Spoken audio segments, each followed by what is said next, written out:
ভুয়ো voter issue সরগরম রাজধানী। 1 ঘন্টার ব্যবধান, জাস্ট 1 ঘন্টার ব্যবধান, তারপরই দিল্লিতে নির্বাচন কমিশনের অফিসে বিজেপি এবং তৃণমূলের প্রতিনিধি দল ভোটার তালিকায় কারচুপি নিয়ে দুই পক্ষই একে অপরকে নিশানা করতে ছাড়ছে না।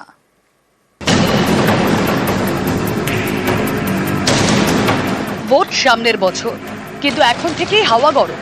তৃণমূল বিজেপি দুই দলই মঙ্গলবার দিল্লিতে নির্বাচন কমিশনের অফিসে। ভোটার লিস্ট ঠিক করলে আবার তো বলছি এমনিতেই আমরা বলছি যে আগামী 2026-এ 30টা সিটও বিজেপি পাবে না।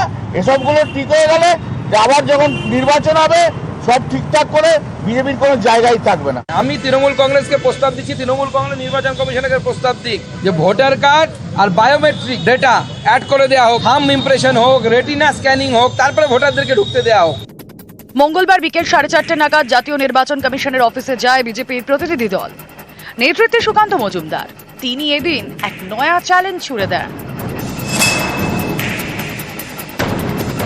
আমি তৃণমূল কংগ্রেসকে প্রস্তাব দিচ্ছি, তৃণমূল কংগ্রেস নির্বাচন কমিশনকে প্রস্তাব দিক যে ভোটার কার্ড আর বায়োমেট্রিক ডেটা অ্যাড করে দেওয়া হোক, থাম্ব ইমপ্রেশন হোক, রেটিনা স্ক্যানিং হোক, তারপরে ভোটারদেরকে ঢুকতে দেওয়া হোক। আমরা তাদের রাজি আছি। তৃণমূল কংগ্রেসের হিম্মত হবে না তাদের রাজি হওয়ার। তৃণমূল কংগ্রেস ছাপ্পা দিয়ে যেতে তারা জানে। 5:30 নাগাদ কমিশনে যান তৃণমূলের 10 সাংসদ। তারাও বিজেপিকে নিশানা করে সুর চড়ান। সুকান্ত মজুমদারকে জবাব দেন কল্যাণ বন্দ্যোপাধ্যায়। বিজেপি কেন এসেছিল আমি তো জানি না। বিজেপির আসাটা ওটা যেহেতু আমরা আসছি তত ওদের আসতে হবে। ভোটার লিস্ট ঠিক করলে আবার তো বলছি এমনিতেই আমরা বলছি যে আগামী 2026-এ 30টা সিটও বিজেপি পাবে না। এসবগুলো ঠিক হয়ে গেলে আবার যখন নির্বাচন হবে সব ঠিকঠাক করে বিজেপির কোনো জায়গায় থাকবে না। ভোটার লিস্ট থেকে এপি গরমিলের ভুরি ভুরি অভিযোগ, এই নিয়ে এদিন রাজ্যসভায় আলোচনার দাবিতে সরব হয় তৃণমূল সহ অন্যান্য বিরোধী দল, যা মানা হয়নি। তখন রাজ্যসভা থেকে ওয়াকআউট করে তৃণমূল এবং বিজেপি। পরে অন্য বিরোধীরাও সংসদের উচ্চকক্ষ ত্যাগ করেন। এপিক ইস্যুতে ওয়াকআউট করেছি, তার মূল কারণ হচ্ছে দেখা যাচ্ছে যে পশ্চিমবঙ্গ সহ ভারতবর্ষের বিভিন্ন রাজ্যে, বিশেষত যেগুলো বিরোধী শাসিত রাজ্য, সেখানে ভোটার লিস্টে ভুতুরে ভোটার ঢোকানো হয়েছে। এটা একটা পরিকল্পিত ষড়যন্ত্র এবং চক্রান্ত বলে আমরা মনে করি, যেহেতু পুরো নির্বাচনী ব্যবস্থাটাকে বিজেপি কুক্ষিগত করতে চাইছে।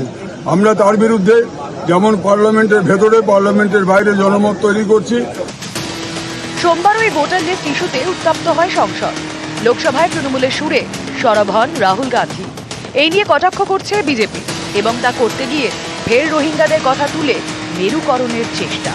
পশ্চিমবঙ্গে এত ভুয়ো ভোটার, বাংলাদেশি মুসলিম অনুপ্রবেশকারী রোহিঙ্গাদের তৃণমূল কংগ্রেস ভোটার লিস্টে ঢুকিয়েছে, রাহুল গান্ধী প্রতিবাদ করেছেন।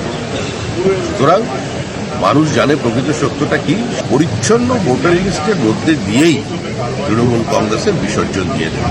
আর রাহুল গান্ধী চেষ্টা করলেও সেই নৌকোকে ওপরে তুলে রাখতে পারবে। মৈত্রী ভট্টাচার্য, নিউজ 18 বাংলা।